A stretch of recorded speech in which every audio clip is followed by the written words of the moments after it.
এই পৃথিবীতে আল্লাহ তাআলা আমাদেরকে প্রেরণ করেছেন। আপনার আমার ঈমান আপনাকে আমাকে মসজিদ পর্যন্ত নামাজে নিয়ে যেতে পারে না। আপনার আমার ঈমান আপনাকে আমাকে ঘরের কাছে তাফসীর মাহফিলে নিয়ে আসতে পারে না। এই ঈমান পুলসিরাতের ব্রিজ পার করাইয়া জাহান্নামের উপর দিয়া জান্নাতে নিব কইছে কেডা? আল্লাহ কইছে। আল্লাহ ঠেকছে কথা কইতো তোমারে? তোমার ঈমান তোমারে মসজিদে নামাজে আনতে পারে না, এত ব্যর্থ ঈমান। তোমার ঈমান তোমাকে ওয়াজ মাহফিলে নিয়ে আসতে পারে না, এত দুর্বল ঈমান। তোমার ঈমান তোমাকে ফজরের সময় ঘুম ভাঙ্গাইতে পারে না। তোমার ঈমানের এই অবস্থা, এই ঈমান দিয়ে পুলসিরাত পার হইবেন কেমনে? কোন আবার কোন আল্লাহ কিছু হইলেই আল্লাহর উপর একটা দোষ দিয়ে দিল, যেটা আল্লাহ জানে, আমি কিছু জানি না। আর সব দোষ পাবলিকের, বিপদে পড়ে আল্লাহর উপরে দিয়ে দিল। এই জন্য আপনার আমার ঈমানকে আল্লাহ বলছেন, যদি আপনার আমার ঈমান, আপনার আমার চরিত্র ঠিক না থাকে, সূরা তাহা আল্লাহ বলছেন আশাদ্দু আবকা। আল্লাহ বলছেন আখিরাতে যে আযাব হবে সেটা আশাদ্দ, অনেক কঠিন হবে এবং চিরস্থায়ী হবে। সূরা লুকমানে বলেছেন আযাবুম মুহিন, যন্ত্রণাদায়ক, অপমানজনক, লাঞ্ছনাকর শাস্তি। এই জন্যই অপমানজনক, লাঞ্ছনাকর শাস্তির থেকে যদি নিজেকে বাঁচাতে হয়, জাহান্নামের আগুন থেকে যদি নিজেকে রক্ষা করতে হয়, তাহলে এই পৃথিবীতে চলার পথে একমাত্র, কেবলমাত্র, শুধুমাত্র হুকুম মানতে হবে কার? কন্যা সবাই বলেন না। আর তরিকা মানতে হবে কার? আল্লাহর। আবার কোন তরিকা বলেন? রাসূলের। কার তরিকা? এটাই আমরা আজ পর্যন্ত জানলাম না। হুকুম কার? বলেন সবাই কার? তরিকা কার? আপনারা আমার কন্ত, আমরা সবাই তো মুসলিম, কয় না দেখি আমরা কি? তাইলে আমরা যদি মুসলিম দাবি করি, তাহলে আমাদের কাম হচ্ছে, আমাদের কাজ হচ্ছে হুকুম মানবো সকল কাজে কার? তরিকা মানবো সকল কাজে কার? তাহলে এখন যে রাস্তাঘাটে যে চুরি ডাকাতি হয়, এগুলা কার তরিকায়?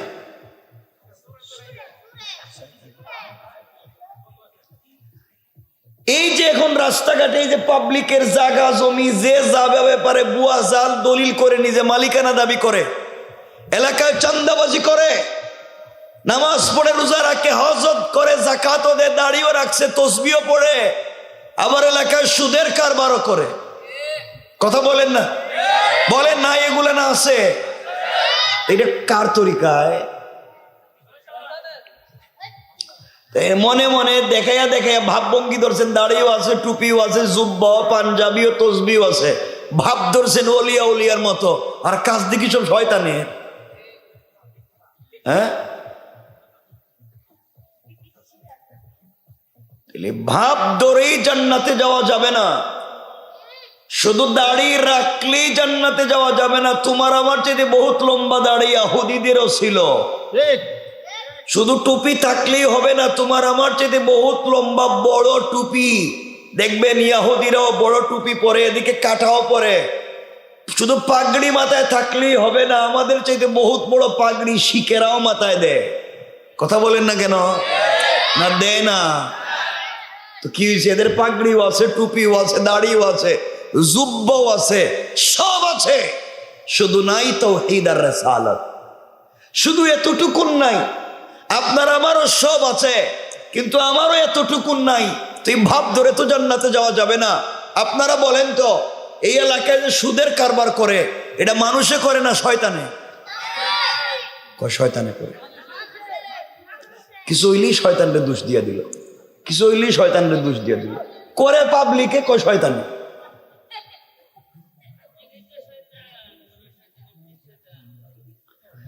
সব দোষ শয়তান করে। পাবলিক কয় আমি করি নাই, তো শয়তানে করাইছে। তো তুমি এতক্ষণ কইছিলা। শোনেন, এই জন্য মনে রাখবেন, আপনার আমার চরিত্র, আপনার আমার দিলের তাকাজা। রব বলেছেন ওয়ামতাহানাল্লাহু কুলুবাহুম লিত্তাকওয়া। রব দিলের তাকওয়ার পরীক্ষা নিয়ে থাকবেন। সুতরাং আপনাকে আমাকে চলার পথে অবশ্যই মনে রাখতে হবে, আমরা যেন কোনোভাবেই আল্লাহর হুকুমের বিরুদ্ধে না চলি, আল্লাহর হুকুমের উল্টা না চলি, রাসূলের তরিকার বিপরীতে না চলি। কিন্তু দেখা যায় সমাজে চলবার পথে আমরা মসজিদে আল্লাহর হুকুম ঠিকই মানি, কিন্তু মসজিদ থেকে বাইরিয়া মানি না। কথা বলেন না কেন? আপনারা বলেন তো, মসজিদে ঢুকে আপনি বললেন আমরা যে নামাজ পড়ি দাঁড়াইয়া, এই নামাজ পড়াটা হুকুম কার? আর যেভাবে পড়ি এই তরিকাটা কার? রাসূলের। আমরা আগে রুকু করি না আগে সাজদা করি? এই হুকুমটা কার? আর তরিকাটা কার? আমরা আগে সূরা ফাতিহা পড়ি না অন্য সূরা পড়ি? এই হুকুমটা কার? এই তরিকাটা কার? আমরা আগে ডান দিকে সালাম ফিরাই না বাম দিকে? এই হুকুমটা কার? এই তরিকাটা কার?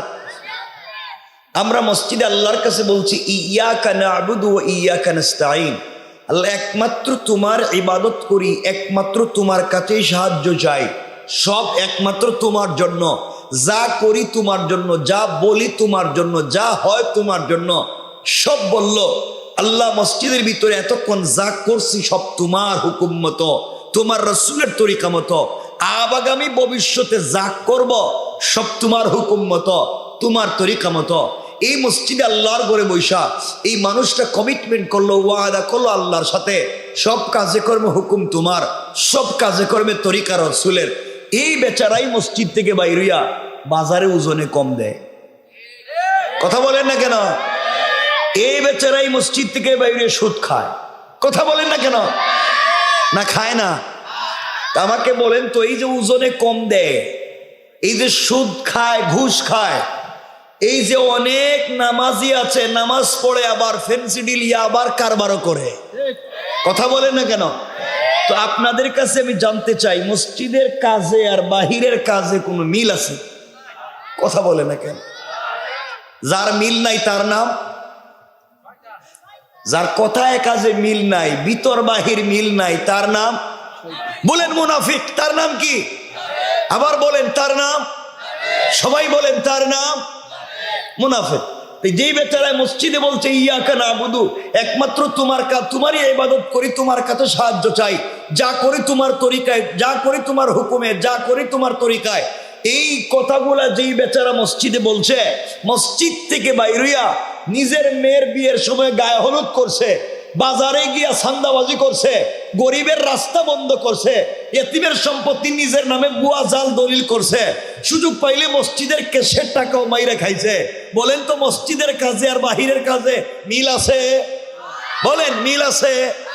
যার মিল নাই তার নাম, বলেন তার নাম। তো আপনারা কি হাসো? তো আপনারাই তো মসজিদে কোন একটা বাইরে করেন আরেকটা। এখানে অনেক আল্লাহর ওলি বৈশা রয়েছেন, আল্লাহর কুতুব, দাড়ি দুড়ি সাদা হয়ে গেছে, একবারে সব শেষ, এখন আর কাজ হয় না। হজে যা সম্পত্তি বন্টন করতে ঠিক মতো নিজের ছেলেদেরকে ঠিক মতো ভাগ বাটুয়ারা করে দেয়, কিন্তু নিজের মেয়েরে সম্পত্তি দেয় নাই। এগুলা নাই এলাকায়? আপনি যদি নির্ভেজাল, কি ভেজাল? নির্ভেজাল টাটকা ফরমালিন ছাড়া কোনো শয়তান দেখার নিয়ত থাকে, শয়তান, তাহলে যেই বেচারা সম্পত্তি বন্টন করতে নিজের ছেলেদেরকে ঠিক মতো দিয়া নিজের মেয়ের নামে সম্পত্তি দেয় নাই, কাবা করে হজে গিয়া কাবার গিলাফ ধরে কানতেছে, আল্লাহ সব ঠিক মতো দিয়েছি। আল্লাহকে বাট পার কস কি? তুই তো নিজের মেয়ের ঠকাই আমার কাছে আইসস কেন? কথা বলেন না কেন? এই বেচারা হইলো নির্ভেজাল একটা শয়তান। কি শয়তান? আসতে বলবেন না কিন্তু, বলেন কি শয়তান? আরেকটু কিছু খারাপ পাইতেছেন আপনারা?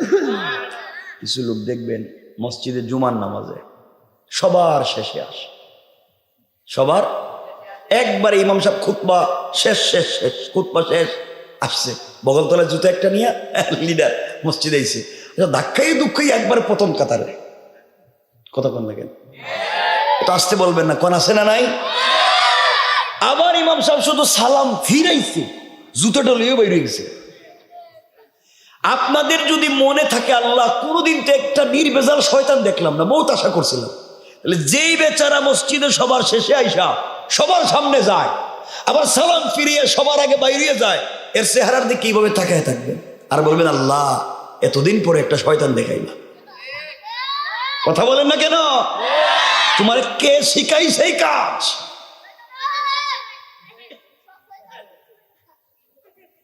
মানুষ কয়েকজন বৈশা রয়েছে কি বলতাম তাও তো বুঝতেছি না আমার কথা খারাপ পাইছেন আপনারা কষ্ট লাগছে একটু দেখান তো দেখি হাত উঠাইয়া কারা কারা খারাপ পাইলেন খারাপ পাইতেছেন মনে হয় বুঝতেছি তো উল্টাপাল্টা হওয়ারই কথা কারণ মসজিদের কামে আর বাহিরের কামে তো মিল নাই এটা আমার জানাস কি আল্লাহর ওলির মতো এরা বৈশা রয়েছে কি আল্লাহর ওলির মতো কেউ হয়তো বৌরে পিড়াইছে কেউ হয়তো মোহরের পয়সা বৌরে দেয় নাই এতদিনই সালায় নিতেছে ফিরি ফিরি এখন পর্যন্ত বউর মোহরের পয়সা দেয় নাই বিয়ে করছিল 30 বছর আগে এই ফিরি চালাইতেছে আপনি কিয়ামতে কি জবাব দিবেন আল্লাহর কাছে নামাজ রোজার মতো ফরজ মোহরের টাকা দিচ্ছেন না বাচ্চা সাপ্লাই দিয়ে ফলাইছেন 10-12টা কি শুরু করছেন ইসলামটারে আর হয়তো এই এলাকায় হইতে পারে শুনছি অনেক এলাকায় আছে যে বউ মোহরের পয়সা মাফ করে দেয় অনেক ভালো মহিলারা তো থাকতে পারে এটা তো আর খারাপের কথা না অনেক এলাকায় ভালো ভালো মহিলা আছে যে স্ত্রীদেরকে মাফ করে দেয় স্বামীদেরকে মাফ করে দেয় তো আপনাদের এলাকায় আসেনি এভাবে মাফ করে দেয় অবশ্যই তুমি বিয়ে করছো নি বিয়ে করছো এটা করছে এটা করছে ঠিক আছে একটু মাফ যারা যারা পাইছো বউ মোহরের পয়সা মাফ করে দিছে একটু মেহরবানি করে বরকতি হাতটা দেখান আমরা একটু বরকত নিব যে আল্লাহ এর বেডারা বউই বালা মানুষ মোহরের পয়সা মাফ করে দিছে একটু হাতটা দেখান তো দেখি মোটামুটি 4-5 জন হাত উড়িস ঠিক আছে এই যে হাত উঠাইছেন বউ মোহরের পয়সা মাফ করে দিছে এটা তো খুশির খবর আমিও খুশি কিন্তু আজকে রাত্রে না কালকে সকালে বউরে তালাক দিয়া দেখেন ডিভোর্স দিয়া পয়সা দেওয়া লাগেনি লাভে আসলে আদায় করব না দিলে মামলা দিয়ে আদায় করব কথা বলেন না কেন এলে মাফ হইছে নি রব কোরআনে বলছেন ইলা আজালিম মুসাম্মান ফাকতুবুহু ওয়াল ইয়াকতুব বাইনাকুম কাতিবুন বিল আদল তোমরা যদি কোনো লেনদেন করো তোমরা যদি কারোর সাথে কোনো কথাবার্তা বলো তাহলে সাক্ষী রাখো লেখালেখি করো নাহলে সকাল বিকাল মিথ্যা কথা বলবো এই জন্য আল্লাহ বুঝাতে চাইলেন বউর সাথে যেটা এটা লেনদেন বিবাহ একটা লেনদেন এই জন্য সাক্ষী লাগে এই জন্য উভয় পক্ষ ইজিন লাগে লেনদেন তো এখানেই আপনি যে মোহর দিছেন অথবা সে যে মাফ করে দিছে রব বলেছেন লেখো সাক্ষী রাখো ও মাফ করে দিছে নাহলে দুনিয়ায় তোমার আটকাইব মরার পরে কইব টাকা ভাই কথা বলেন না কেন কোরআনে কারিমে সূরা আল মাআরিজ আল্লাহ বলছেন বিশ্বাস হয় না আল্লাহ বলছেন ওয়ালা ইয়াসআলু হামিমুন হামিমা ওই দিন কলিজার টুকরা বন্ধু পর্যন্ত বন্ধুর খবর নেবে না ইউয়াসসিরুনাহুম ইয়াওয়াদুল মুজরিম লাউ ইফতাদি মিন আযাবি ইয়াউমিদিন বিবানি সন্তানও বিশ্বাস করবে না ওয়া সাহিবাতিহি বউও বলবে আল্লাহ যেই বেচারার সামনে দাঁড় করাইয়া বলতেছেন ও আমার স্বামী আমি কিন্তু জীবনে বিয়েও করিনি বউ কইব আমি বিয়েও করিনি এলে আমার স্বামী হইব করতে আমার কথা কি আপনারা শুনতে পাচ্ছেন কথা বুঝতে পেরেছেন এই জন্য এই সমস্ত বিপদ থেকে আমাদের বাঁচা দরকার আছে না নাই এই জন্য কথাগুলা দিল দিয়ে শোনেন মুসলমানেরা এই দুনিয়ার জমিনে চলার পথে যদি ভুল হয়ে যায় চলার পথে যদি গুনার কাজ হয়ে যায় আল্লাহ রব্বুল ইজ্জত ওয়াল জালাল কোরআনে কারীমের 19 নম্বর পারা 25 নম্বর সূরা সূরাল ফুরকানের 65 নম্বর আয়াতে বলছেন আমার আল্লাহ বললেন ওয়াল্লাযীনা ইয়াকুলুনা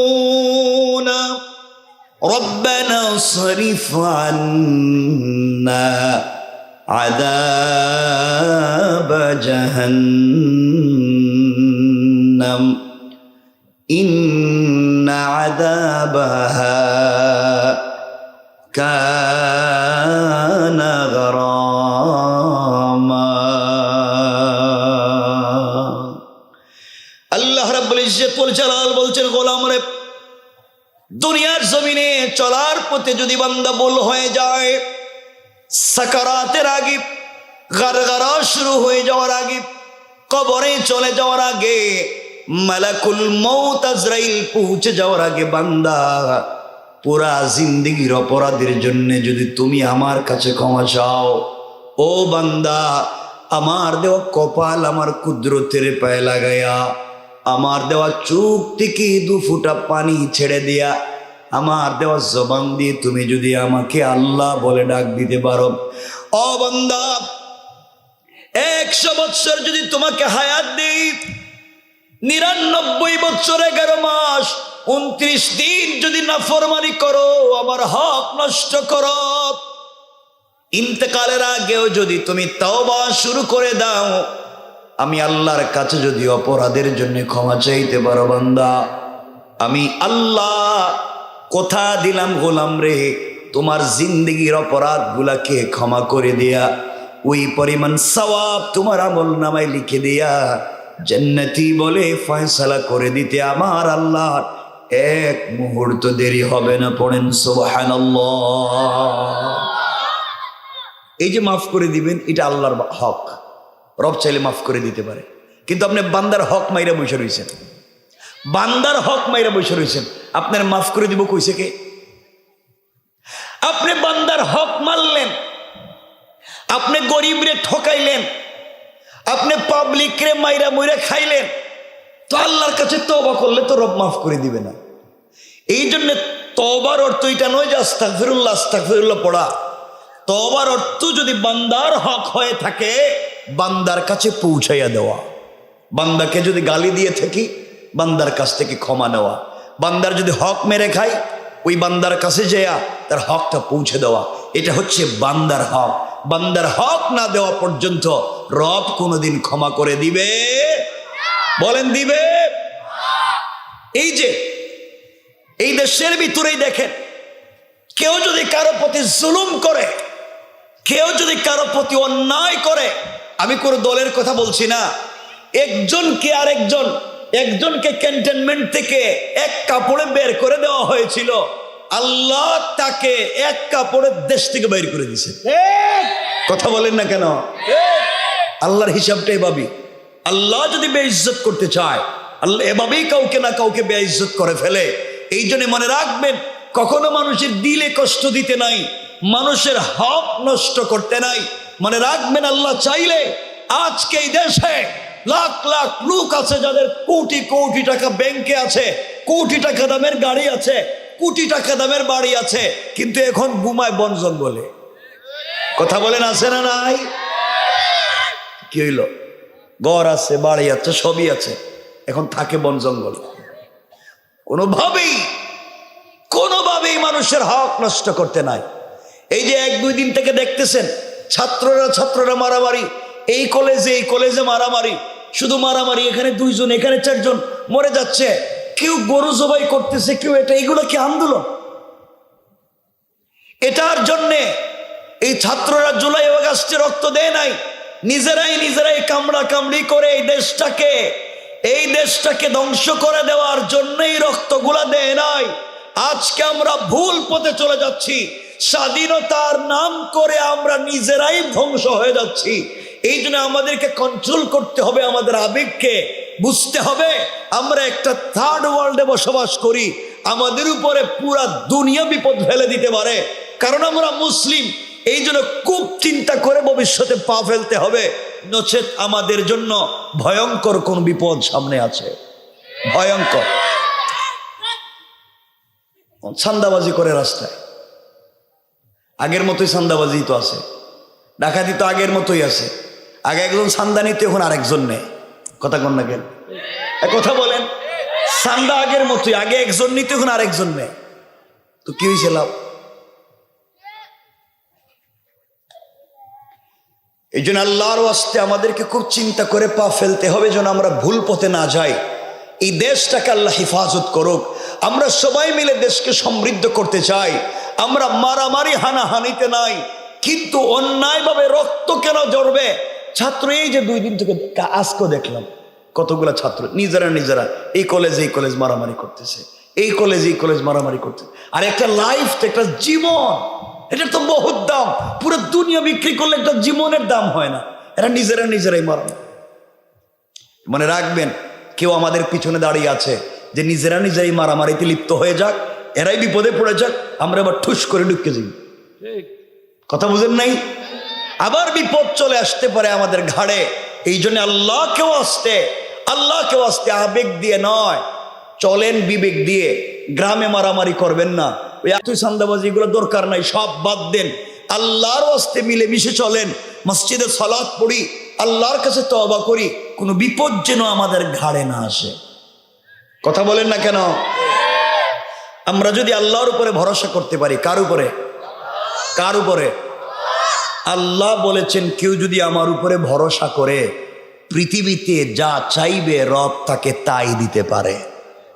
সুবহানাল্লাহ বলেন, আরো জোরে পড়েন সুবহানাল্লাহ। বান্দা যা চাইবে রব তাকে দিতে বাধ্য, যদি সে বলে হাসবি আল্লাহ, আল্লাহই আমার জন্য যথেষ্ট। এই কথা যদি কেউ চিন্তা করে, রবই আমাকে বাঁচাবেন, রবি আমাকে দেখবেন, আমি আল্লাহর জন্য হয়ে গেলাম। আল্লাহ বলছেন, বান্দা পৃথিবীতে থেকেও জান্নাতের স্বাদ পাওয়া যেতে পারে। যথেষ্ট মনে করতে হবে কারে? বলেন কারে? সেজদায় গিয়ে কাঁদতে হবে। আমাদের সব জায়গা নিরিবিলি ঠান্ডা মাথায়, আমরা দোকানের পয়সা গনি ঠান্ডা মাথায়, সব চিঠি পড়ি ঠান্ডা মাথায়, ফেসবুক কত কিছু আমরা করি ঠান্ডা মাথায়। নামাজে গেলে রুকু সেজদা মনে হইতেছে বিদ্যুৎ গতিতে, বিদ্যুৎ আয় আর যায়। এটা কি? এটা কোন জাতের নামাজ? মসজিদে গেলেই তোমার তাড়াহুড়া। আল্লাহ বলেছেন হাইয়া আলাল ফালাহ, কল্যাণ আমার কাছে। আর তুমি মসজিদে এসে ঢং করো, সেজদার রুকুর তাড়াহুড়া করো। কোনো দিনও সালাত ঠিক মতো হবে না। এই জন্য অনেক নামাজি কিয়ামতের দিন আল্লাহ বলছেন ফাওয়াইলুল লিল মুসাল্লিন, অনেক নামাজিকে তার নামাজি জাহান্নামে নিয়ে যাবে, তার নামাজি তাকে জাহান্নামে নিয়ে যাবে। নিজের নাই নামাজের ঠিক, মসজিদে এসে ভুল ধরে হুজুরের, হুজুরের ভুল ধরে। গ্রামে 70 ঘর 100 ঘর, 100 ঘরে প্রাইভেট ইংলিশ টিচার আছে কমপক্ষে 50 জন। গ্রাম থেকে প্রত্যেক মাসে শুধু প্রাইভেট টিচারের পিছনে গ্রামের মানুষ কমপক্ষে 3-4 লাখ টাকা ব্যয় করে। এক করে 2-3 জনে পড়ে না? প্রাইভেট টিচারকে পুরা গ্রাম মিলে 3-4 লাখ টাকা দিয়ে দেয়। কিন্তু এই পুরা গ্রামের নামাজের ইমামের দায়িত্ব একজনের। ওই বেচারা মসজিদে সবার দায়িত্ব নিয়ে নামাজে দাঁড়ায়। একদিন যদি অজু ছাড়া নামাজ পড়ায়, কারো নামাজ হইব নি? কথা কন না কেন? কিন্তু দেখবেন ওই ইমামের বেতন দেয় না, 5,000, 7,000, 8,000। হুজুর এত টাকা দিয়ে কি করে? হুজুরে তো টাকা লাগার দরকার না। হুজুর কি তা? হুজুর কি মানুষ না? হুজুরের টাকা লাগতো না, কম দিলে হইব হুজুরে। হুজুরের টাকায় সব বরকত। হুজুরের টাকায় যদি এত বরকত হয়, তো তুমি সব কাম বাদ দিয়ে এই কামে লেগে যাও। কথা বলেন না কেন? তুমিও কালকের থেকে ইমামতি শুরু করে দাও, বরকতই তো আছে, এখন আর হারতো না। এই জন্য মনে রাখবেন, হুজুরদের হক যদি ঠিক মতো না দেন, ইমামদের বেতন যদি ঠিক মতো না দেন, আপনার বাচ্চা নিয়ে আপনি কুরমা পোলাও খাইবেন, জিলাপি খাইবেন, আপনার বাচ্চাকে নিয়ে আপনি ইলিশ মাছ খাবেন, আর ইমাম তার বাচ্চাকে একটা নুন বাদ দিতে পারে না, নিমক দিয়ে বাদ দিতে পারে না, আপনাকে 5 ওয়াক্ত নামাজ পড়ায়, কিয়ামতের দিন জবাব না দিয়া একটা মুসল্লি জান্নাতে যেতে পারবে না, একটাও যেতে পারবে না। গ্রামের দায়িত্ব নিয়ে বেচারা দাঁড়াইছে, আর আপনার কোন খবর নাই। 9 মাসের বেতন বাকি, সভাপতির একবার কোয়া লাগে, সেক্রেটারির একবার কোয়া লাগে, কইতে কইতে কত টাকা দিয়ে কি করো তুমি? খারাপ পাইলেননি আমার কথা আপনারা? এই মসজিদের হুজুরকে গেছে গেল, আচ্ছা আছে, জানি না তো হুজুরের বেতন কত তো আমি জানি না। এই জন্য হুজুরদেরকে, হ্যাঁ বহুত টাকা না, 10,000, যত টাকা 10,000 হুজুরদেরকে বেতন বাড়াইয়া দিবেন, প্রত্যেকটা মসজিদে বাড়াইয়া দিবেন তো ইনশাআল্লাহ।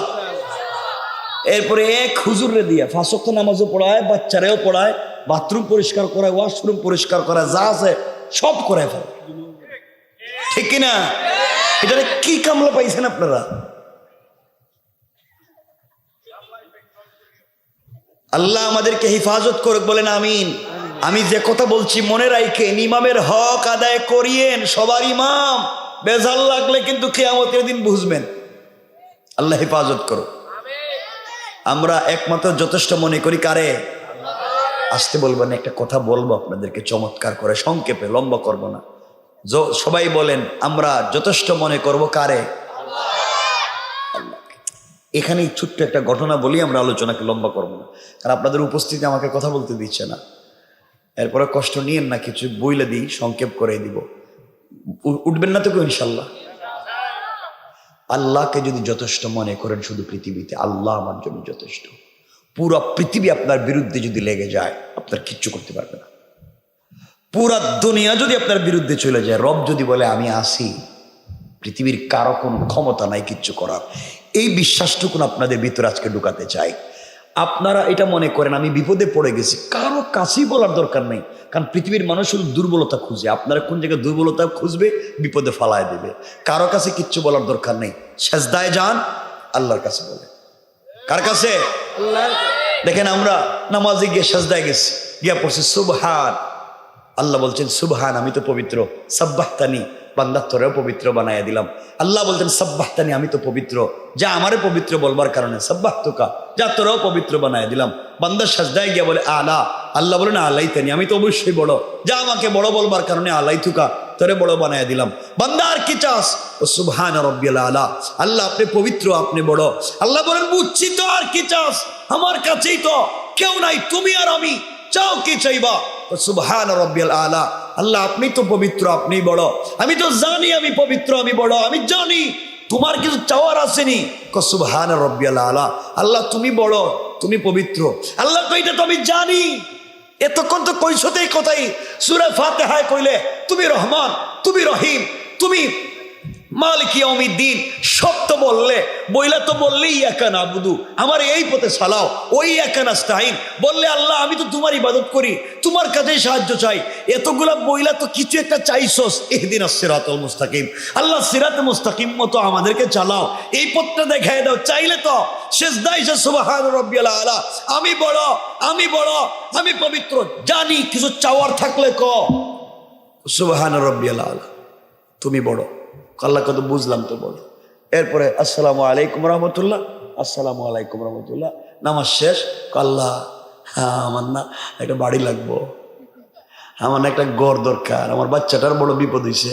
আল্লাহকে ঘটনা কি? এতক্ষণ তুই আমার কাছে ছিলি, সালাম ফিরানোর পরে তোর নামাজে নাই, সালাম শেষ মানে তুমি সালাম মানে নামাজ শেষ। তো বান্দা তুই যখন সেজদায় ছিলে, আমি ছিলাম আর তুই ছিলে, কেউ নাই, তখন তুই মন খুইলে আমার কাছে বললে না কেন? কি চাইবি আমার কাছে? সেজদায় কেন চাইলি না? এখন নামাজ শেষ, এখন তো পাবলিকের সাথে তুই কি পার্সোনাল কথা বলবে? কথা বলেন না কেন? এই জন্য রবের কাছে চান কোথায়? আসতে বলে কেন? সেজদায়। তবে এটা যেন নফল নামাজ হয়, এটা যেন সুন্নাত নামাজ হয়। ফরজ নামাজের রবের কিছু বিধান আছে, তিলকা হুদুদুল্লাহ, আমার নির্ধারিত সীমারেখা, আমার বিষয় আশয় ফরজ। রব যেটা করেছেন ফরজের ভিতরে কোনো কম বেশ করা যাবে না। কিন্তু নওয়াফিল যা আছে, সুন্নাহ যা আছে, এই নামাজের সেজদায় মন খুইলা সেজদায় দোয়া করবেন। পারবেন না ইনশাআল্লাহ? নামাজে দোয়া করতে পারেন না, কারণ সেজদা তো লম্বই জীব, হ্যাঁ তো উঠে আর যায় নামাজ, এটা নাকি নামাজ হইছে। আল্লাহ হেফাজত করে, বলেন আমিন। বেশি তো লম্বা করা যাবে না নাকি? না, মানুষের কষ্ট হবে। এত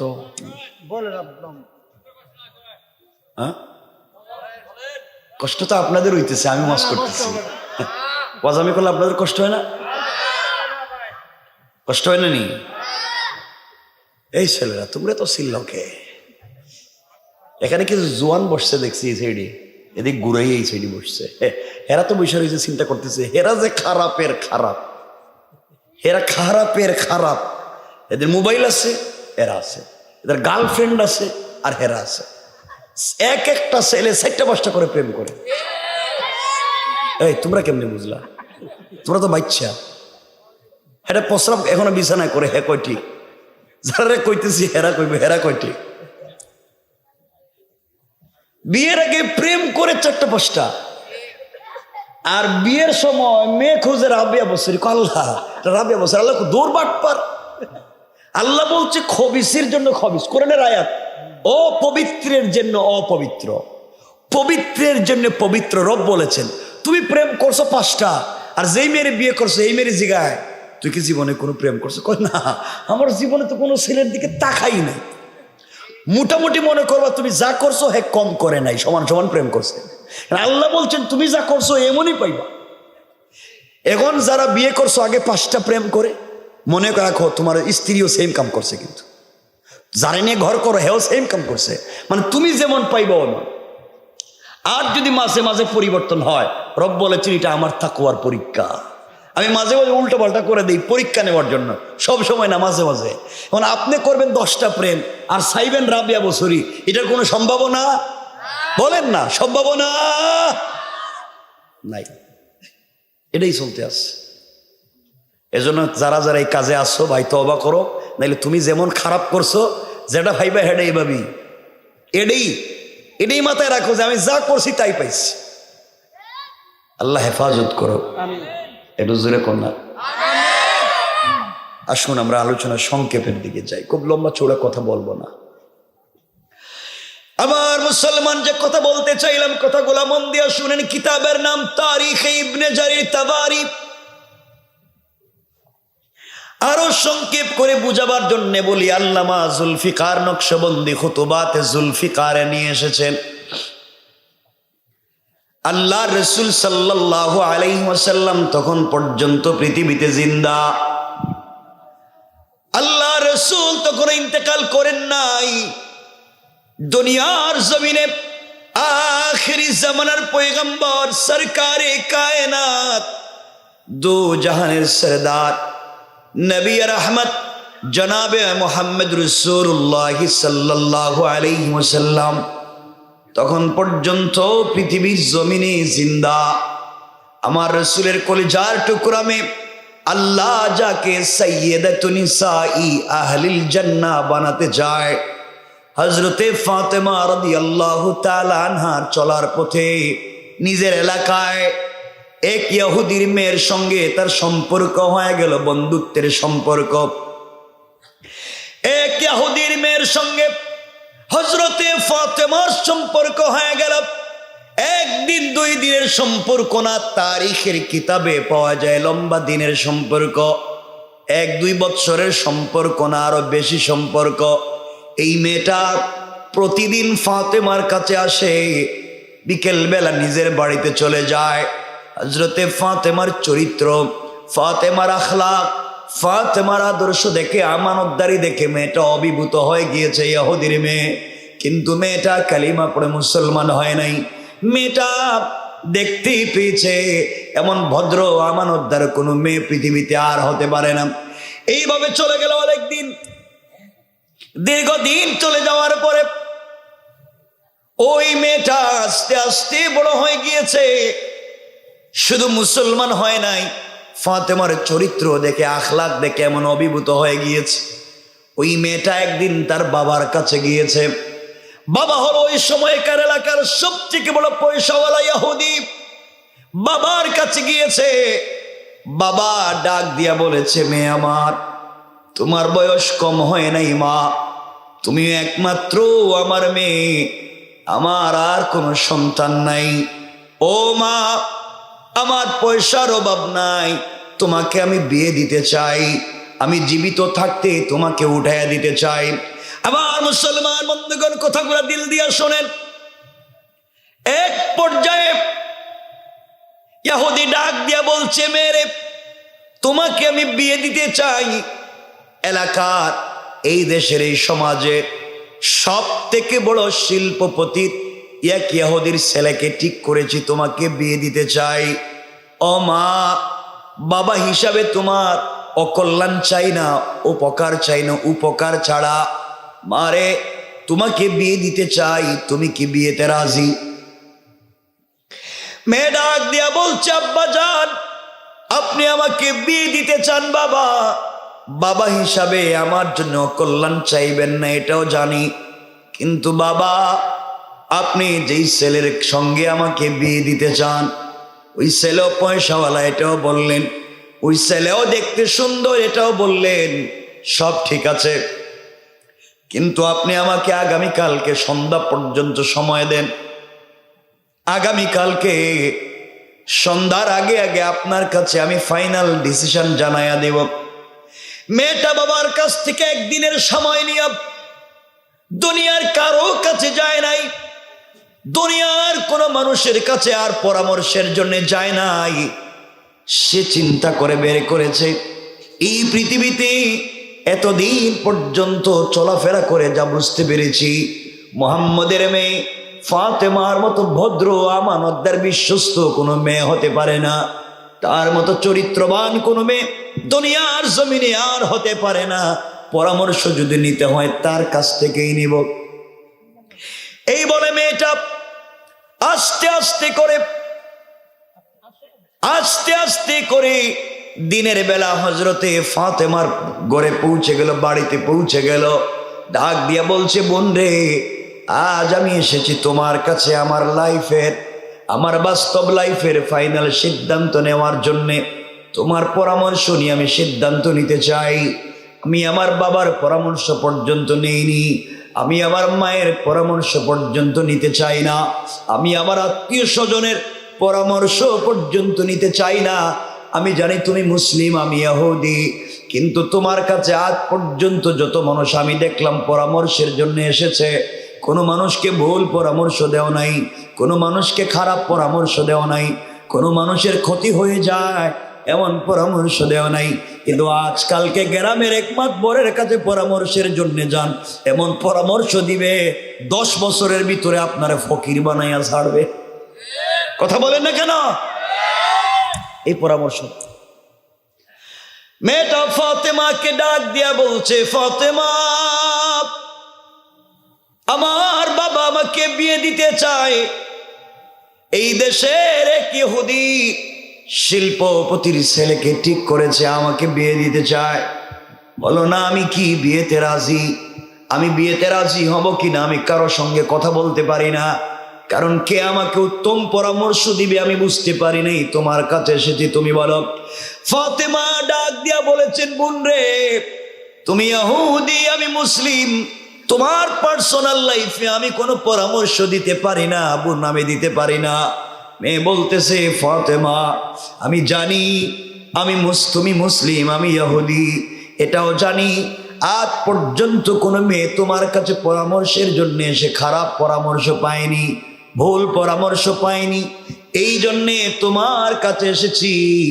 তুমি আমাকে একটা উত্তম পথ দেখাইয়া দিবা, কারণ তোমার কথার মধ্যে কোনোদিন 2 নাম্বারই পাইনি, আমানতের খেয়ানত পাই নাই। ফাতেমা ডাক দিয়া বলছেন, বোন রে, আমার মন বলছে পৃথিবীর কোনো বাবা চায় না তার মেয়েটা কষ্টে থাকুক, পৃথিবীর সকল বাবারাই চায় তার মেয়েটা যেন স্বামীর ঘরে ভালো থাকে। আমার মন বলছে তুমি বাবার পরামর্শকে মেনে নাও, এর মধ্যেই তোমার জন্য কল্যাণ রয়েছে, এর মধ্যেই তোমার জন্য উপকার রয়েছে। মেয়ে ডাক দিয়া বলছি, ফাতেমা,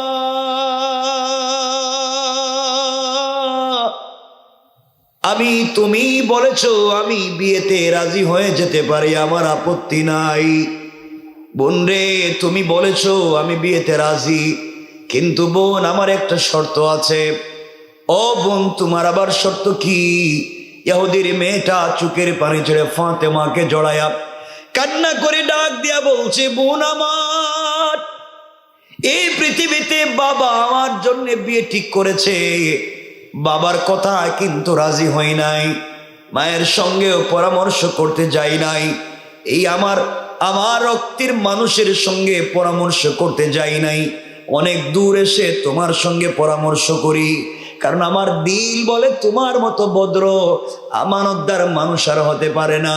ও ফাতেমা, আমার একটা শর্ত আছে, আমি বিয়েতে রাজি। আমার শর্ত হলো, তুমি যদি আমার বিয়েতে যাও আমার পাশে বসে আমার মাথায় হাত রেখে আমার জন্য যদি কল্যাণের দোয়া করো, সৃষ্টিকর্তার কাছে কল্যাণ কামনা করো। পৃথিবীর শ্রেষ্ঠ একটা আমানতদার মেয়ে আমার কাঁধ বিয়ে গিয়ে আমার মাথায় হাত রেখে কল্যাণের জন্য কল্যাণ চেয়ে আসবে, এর চাইতে বড় জিনিস হতে পারে না। ফাতেমা, এই শর্তে আমি রাজি, তুমি যদি আমার বিয়েতে যাও। ফাতেমা ডাক দিয়া বলছেন, বোন আমার, কেমনে আমি বিয়েতে যাই? তুমি ইহুদি, আমি মুসলিম, আমি যদি তোমার বিয়েতে যাই মানুষ আমাকে কি বলবে? আমার বাবাকেও মানুষ গালি দিবে, এই জন্য আমি বিয়েতে যেতে পারবো না। ইহুদির মেয়ে ডাক দিয়া বলছি, বোন রে, আমি তোমার মাথায় হাত রেখে বললাম, তুমি যদি আমার বিয়েতে না যাও, তুমি যদি আমার জন্য দোয়া না করো, পৃথিবী ধ্বংস হয়ে যেতে পারে, আসমান জমিন ভেঙে যেতে পারে, কিন্তু আমি তোমাকে ছাড়া, আমার পাশে তোমাকে না বসায়া এই পৃথিবীর কোনো ছেলেকে আমি বিয়ে করতে রাজি না। সুবহানাল্লাহ, জোরে বলে। কি পরিমাণ বিশ্বাস! একটা ভিন্ন ধর্মের মানুষের, ভিন্ন ধর্মের একটা মেয়ের কি পরিমাণ বিশ্বাস তৈরি হয়েছে ফাতেমার প্রতি।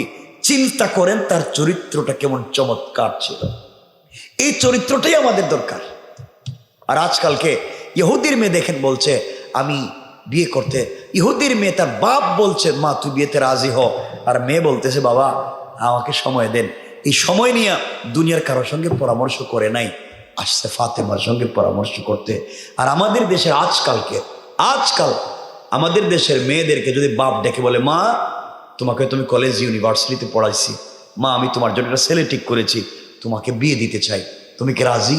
মেয়ে বলবে আব্বা এটা কি কন? আই এম সরি, আমাকে আপনি ডিস্টার্ব করবেন না বাবা, আমি এখন অ্যাডাল্ট, আমার বয়স হয়েছে, আমি এখন মেচুর, আপনি আমাকে বিয়ে দিতে চান? আমি তো 5 বছর আগে ওই যে বেলনা বল্টুর ছেলের সাথে প্রেম করে কাম সাইরে লইছি, ঠিক কিনা? আমি তো 5 বছর আগে এই লাইফ শেষ করে দিচ্ছি, তুমি আমাকে আবার কি বিয়ে দিতে চাও? এটা হচ্ছে আমাদের চরিত্র, আমাদের ফ্যামিলির চরিত্র, আমাদের এলাকার চরিত্র এমন হয়ে যাচ্ছে। কষ্ট হইতেছে মনে আপনাদের? আমি কি রেখে দিব? কষ্ট হচ্ছে? আমি এটা খুব সংক্ষেপে শেষ করে দিতে চাই, 1 ঘন্টা হয়ে গেছে অলরেডি, কিন্তু আমি সংক্ষেপে শেষ করে দিতে চাই আপনাদের জন্য কষ্ট না হয়। কিন্তু আমার মনে হইতেছে মাঝে মাঝে আল্লাহ যেন কষ্ট হইতেছে কিনা বুঝতেছি না। আমার বন্ধুগণ, হজরতে মানে আপনাদের অবস্থা দেখি আলোচনাটা করতেছি, আর কি করতাম আমি কোন। হজরতে ফাতেমা রাদিয়াল্লাহু তাআলা আনহা আবেগী হয়ে গেলেন, এক পর্যায়ে বলে ফেললেন বোন ইনশাআল্লাহ টেনশন করিস না, আমি তোর বিয়েতে যাব এবং তোর পাশে বসে দোয়া করব। আর সুবহানাল্লাহ এটা কালকে ওয়াজের পরে কইেন, আর একটু জোরে কোন সুবহানাল্লাহ। এদেরকে সুবহানাল্লাহ জোরে কইতে হয়। আহারে আমার বন্ধুগণ, মেয়েটা বাবার কাছে চলে গেছে, খুব মনোযোগ দিয়ে শুনেন। বাবার কাছে গিয়ে বলছে আব্বা তুমি যে আমার জন্য যে ছেলে ঠিক করেছো, আমি ছেলেকে দেখতেও চাই না, ছেলে সম্পর্কে কোনো কথা জানতেও চাই না। তুমি বাবা আমার জন্য একটা ছেলে ঠিক করেছো, তুমি বলেছো ছেলেটা খুব স্মার্ট, তুমি বলেছো ছেলেটার পয়সাওয়ালা, বাবা আমি বিয়েতে রাজি। ইহুদি খুব খুশি হয়ে গেছে, মা তাহলে আমি এলাকায় পাবলিকের দাওয়াত করি। মেয়ে বলছে বাবা আমার একটা শর্ত। কি শর্ত মা? আমার শর্ত হচ্ছে এই বিয়েতে আপনি যাকে তাকে দাওয়াত করেন, আমার আপত্তি নেই, আমি বিয়েতে রাজি একটা শর্তে। শর্ত হলো আমি আমার বান্ধবী মোহাম্মদ ইবনে আব্দুল্লাহর মেয়েকে আমার বিয়েতে ইনভাইট করেছি, দাওয়াত করেছি, ও কিন্তু আমার বিয়েতে আমার আসবে এবং আমার পাশে বসবে। এই কথা শুনে যেন ইহুদির পায়ের রক্ত মাথায় উঠে গেছে। কও কি? মোহাম্মদ আমার জাত শত্রু, এর নাম শুনলে আমার গায়ে জ্বলে। আরে এর মেয়েরে তুমি বিয়েতে দাওয়াত করছো, প্রয়োজন বুঝে জিন্দেগিতে তোমাকে বিয়াই দিতাম না, এরপরে ফাতেমার এই বাড়িতে আইতে দিতাম না। চিন্তা করছেন? মেয়ে কয় আব্বা জীবনে তো তোমার কথার উপরে কোনোদিন কথা বলিনি, তুমি যখন যা বলছো তা শুনছি, আজকে একটা কথা বলে দিই বাবা, পৃথিবী আসমান জমিন ভেঙে যেতে পারে, আমার যায় আসে না, কিন্তু ফাতেমাকে কাছে না বসাইয়া এই পৃথিবীর কোনো ছেলেকে দুনিয়ার ধ্বংস হইল আমি বিয়ে করব না। আল্লাহু আকবার বলেন। কি পরিমাণ বিশ্বাস তৈরি হয়েছে একটা মাত্র চরিত্রের কারণে। এই জন্য আমিও চাই আমাদের এই পৃথিবীতে বিভিন্ন ধর্মের মানুষ আছে, তাদেরকে মাইরা পিটাইয়া দিন শিখানো লাগবে না। কারণ আমি যদি কলিজাত থেকে পাবলিকরে ভালোবাসি, সে হিদায়ত পেতে পারে নাও পারে। রব বলেছেন ইন্নাকা লা তাহদি মান আহবাবতা, আপনি কলিজাত থেকে ভালোবাসলেও কাউকে হিদায়ত দিতে পারবেন না, কারণ হিদায়তের মালিক কে? আমি যদি মারি পিটাই কাউকে হিদায়ত দিতে পারবো না। রব বলেছেন লাস্তা আলাইহিম বিমুসাইতির, আপনি এসপিডিসি নও যে কাউরে পিটাইয়া দিন শিখাবা। তাইলে আমার কাজ হচ্ছে উত্তম চরিত্রটা পৌঁছে দেওয়া। রাসূল পাকের উত্তম চরিত্র, আল্লাহ পাকের পক্ষ থেকে রাসূল পাককে ইন্নাকা লাআলা খুলুকিন আযীম, যে উত্তম চরিত্রটা দেওয়া হয়েছে, এই চরিত্রটা পাবলিকের কাছে পৌঁছে দেওয়া, এটা আপনার আমার কাজ। আমরা যদি উত্তম চরিত্রের মালিক হতে পারি, মারা লাগবে না, গালিগালাজ করা লাগবে না, আমাদের চরিত্র দেখেই পাবলিক মুসলমান হয়ে যাবে। ঠিক কিনা বলেন? কিন্তু আমাদের এখনকার যে চরিত্র, এই চরিত্র দিকে শয়তান আফসোস করে, আল্লাহ আমি কি করলাম জীবনে, কোন পাপ করলাম, এটা দিকে আমার সাথে আর বড় শয়তানে বুঝে গেছে। মানে পাবলিক এখন যা করে এই সমাজে। এই জন্য আমার বন্ধুগণ, ইহুদি চিন্তায় পড়ে গেছে, আমার মেয়েকে যদি বিয়ে দিতে না পারি, একটা মাত্র মেয়ে, আর মেয়েকে যদি বিয়ে দিতে না পারি, এর চেয়ে কষ্ট আর নাই পৃথিবীতে। কেমনে মেয়েটাকে বিয়ে দিই, মেয়ে তো রাজি না। ইহুদি তো একটা পরামর্শ করে, একটা সিদ্ধান্ত নিয়েছে বুদ্ধি করে, মেয়ে তুমি আমার একটা মাত্র মা, তোমাকে কত ভালোবাসি মা, টেনশন কইরো না, আমি তোমাকে বিয়ে দিতে চাই। মা তুমি যে ফাতেমাকে আনতে চাও আমি রাজি, আমার কোনো আপত্তি নেই। ফাতেমা তোমার বিয়েতে আসুক, তোমার কাছে বসুক, আমার কোনো আপত্তি নেই মা, এরপরেও তুমি রাজি হয়ে যাও। মেয়ে বলছে আব্বা আমি খুশি হয়ে গেছি। ইহুদি বলতেছে আমার কিন্তু একটা শর্ত আছে। বাবা তোমার আবার শর্ত কি?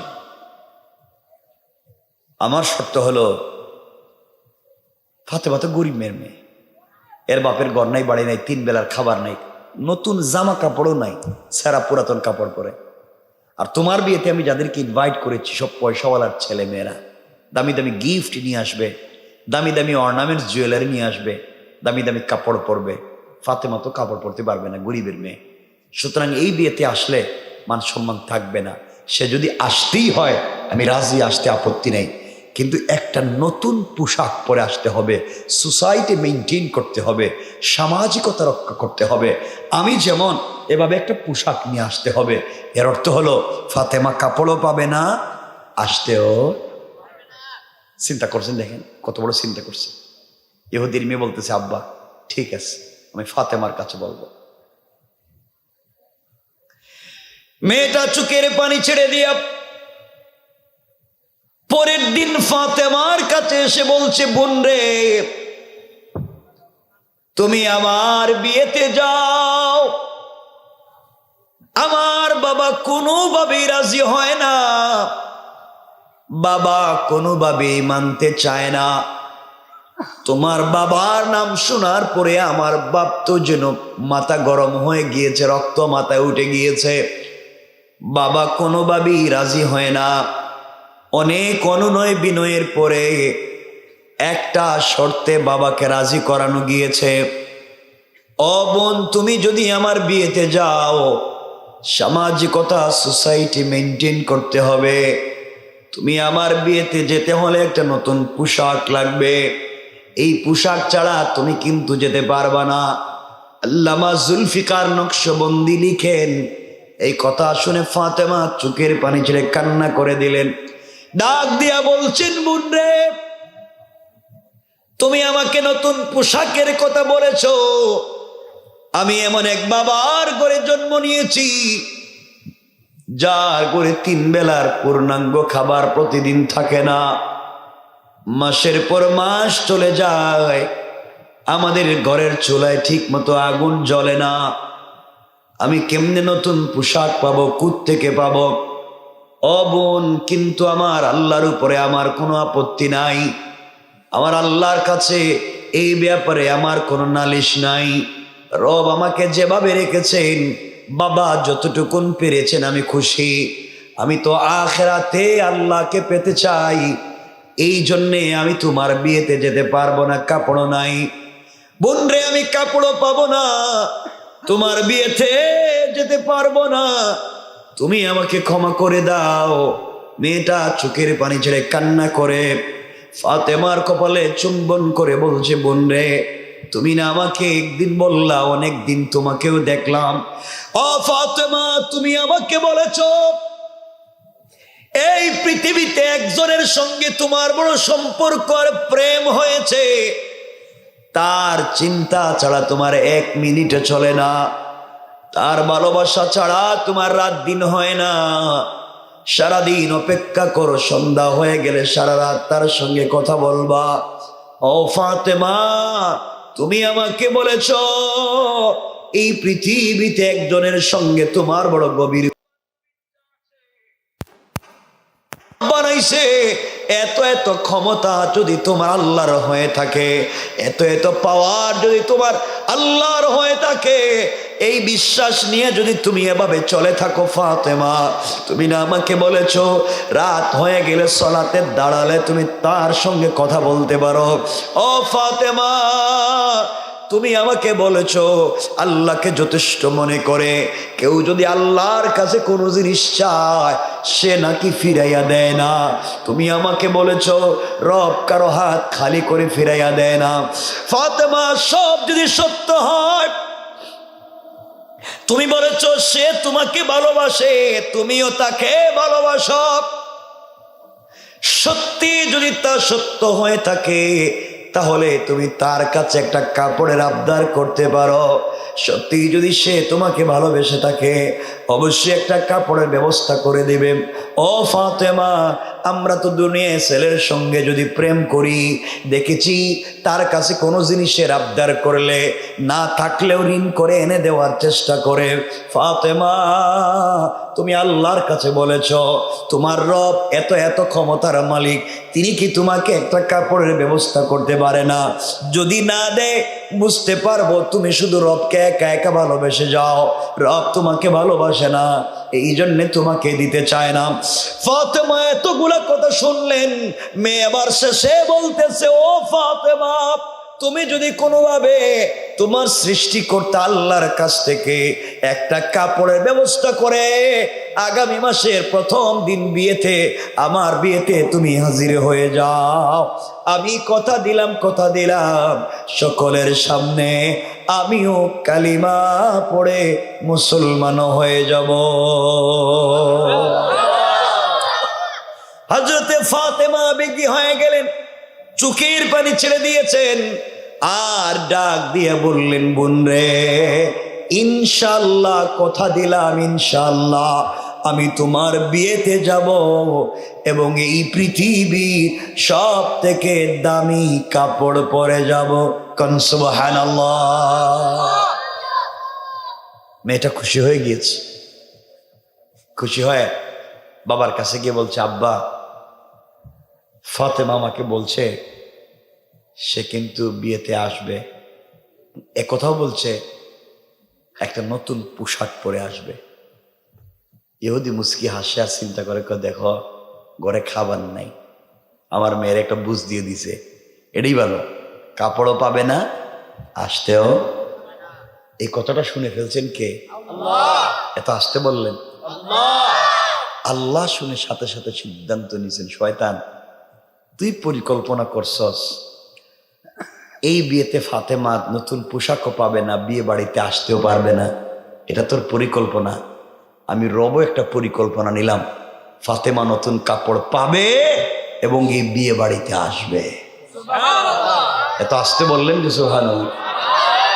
আল্লাহ পারবেন? নিজুরে বলেন পারবেন? এই জন্য আল্লাহ কোরআনে বলছেন, ওয়া মাকারু ওয়া মাকারাল্লাহ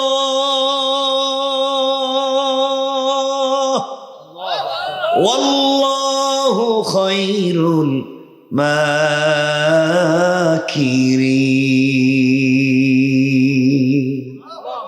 আল্লাহ রাব্বুল ইজ্জত ওয়াল জালাল বলেছেন, দুনিয়াবাসী তোমরা কিসের কৌশল করো রে? তোমাদের কৌশলের চাইতে আমার আল্লাহর কৌশল আরো 1000 গুণ বড়, কোন ঠিক কিনা? আল্লাহ পারবেন নি? কথা বলেন, পারবেন? আপনাদের আওয়াজের যে অবস্থা, আমার মনে হইতেছে 5 মিনিটের ভিতরে রাখতে দিতে। আমি কি এটা এভাবেই রাইখা দিব? কি বলতাম? এটা তো কথাই কয় না। এরা চিন্তা করে হুজুর তো একা ওয়াজ করবো, আমরা কি?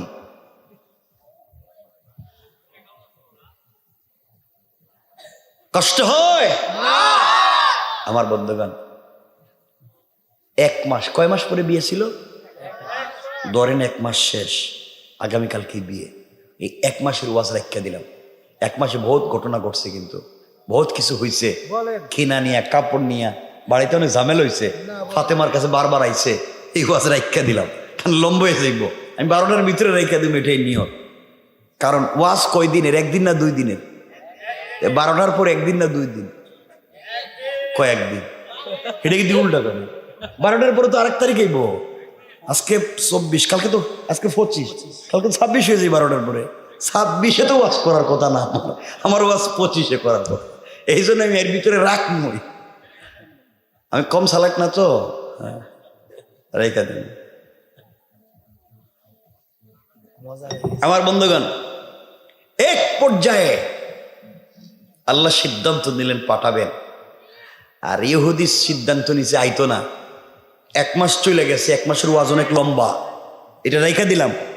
ডাইরেক্ট আগামীকালকে বিয়া। কোন দিন বিয়ে? আগামীকালকে বিয়া।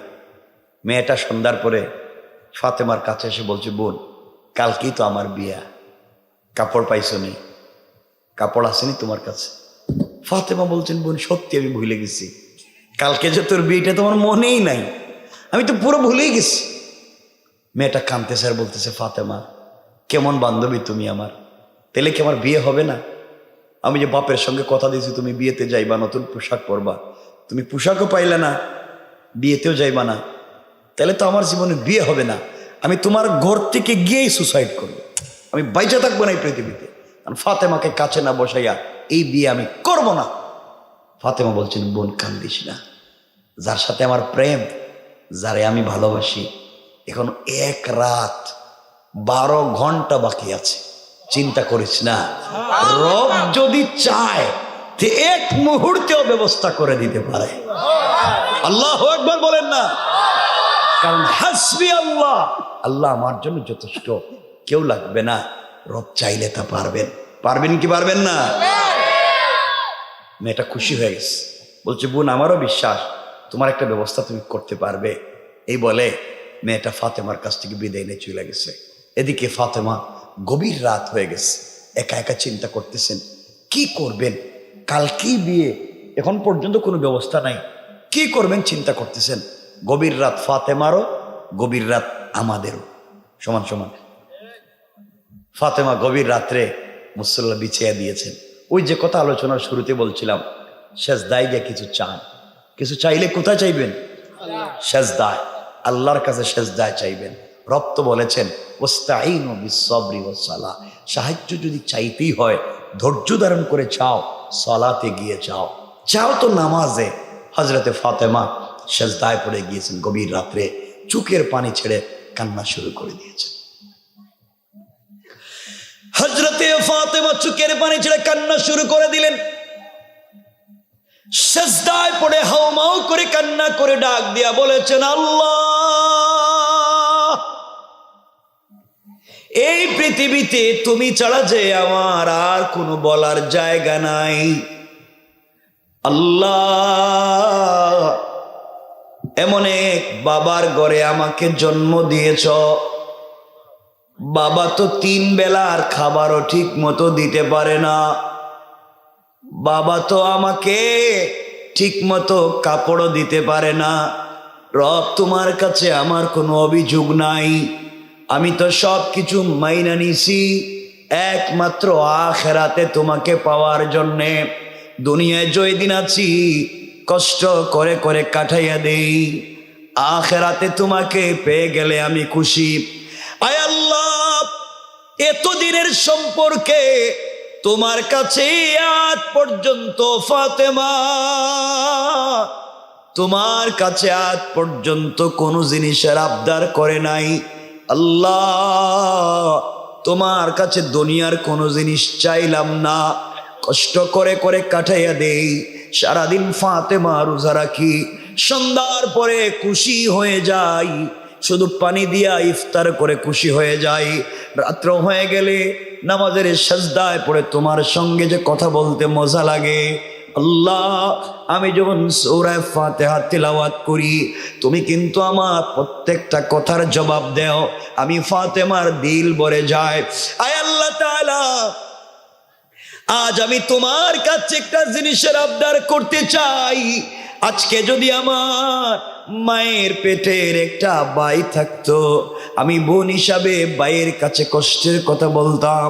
আল্লাহ, এই পৃথিবীতে আমার একটা মায়ের পেটের ভাই নাই। আয় আল্লাহ, আমার মা খাদিজা মক্কার সব থেকে টাকাওয়ালা নারী ছিলেন। আমার বাবাকে ভালোবেসে সবগুলা সম্পদ তোমার রাস্তায় দান করেছেন। এই মাও দুনিয়ার জমিনে নাই। মা থাকলে মায়ের কাছে চাইতাম, মাও নাই, ভাইও নাই। বাবার কাছে বলে কোনো লাভ হবে না। বাবা তো সারা দিন রাত তোমার দিনের জন্যে ছুটে বেড়ায় কষ্ট করে। আয় আল্লাহ, গভীর রজনীতে তোমার কাছে একটা জিনিসের আবদার করতে চাই। এটা ফাতেমার চাহিদা পুরানোর জন্যে না, ফাতেমার শারীরিক সৌন্দর্য বাড়াবার জন্যে না, ফাতেমার চাহিদা পূরণের জন্যে না। আল্লাহ, আমার বাবা দিনের দাওয়াত নিয়া মানুষের বাড়িতে বাড়িতে হাঁচে মাঠে যায়। আমি মেয়ে মানুষ হওয়ার কারণে যেতে পারি না। আজ আমি তোমার কাছেই একটা কাপড়ের আবদার করতে চাই। এই কাপড় পরে ইহুদির মেয়ের বিয়ে বাড়িতে যেতে চাই। আল্লাহ, সৌন্দর্য বাড়িয়ে যাওয়ার জন্য নয়। আয় আল্লাহ তাআলা, তুমি আমাকে যেভাবে হয় একটা কাপড়ের ব্যবস্থা আমাকে করে দাও। ওই কাপড় পরে ইহুদির মেয়ের বিয়ে বাড়িতে যাব। এই বাড়িতে যত মহিলারা জমা হবে, সকল মহিলারা যেন আমার কাপড়ের দিকে তাকাইয়া কালিমা পড়ে মুসলমান হয়ে যায়।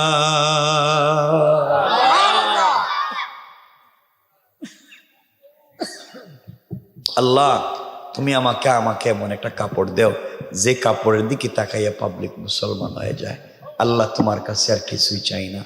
এইভাবে ফাতেমা কান্না কাটি করতে করতে নামাজ শেষ করে মুসল্লা রাইকা দিছে।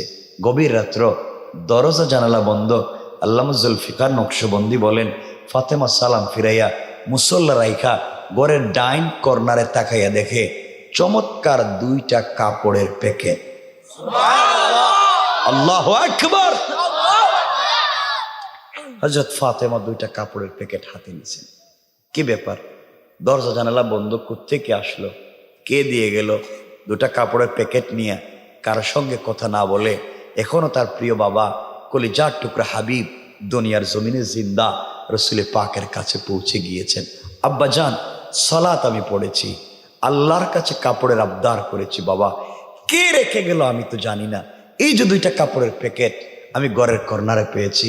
জুলফিকার নকশবন্দি লিখেন, হযরতে ফাতেমা রসুল পাকের কাছে কাপড় দেওয়ার পরে নবীজি একটা প্যাকেট খুললেন।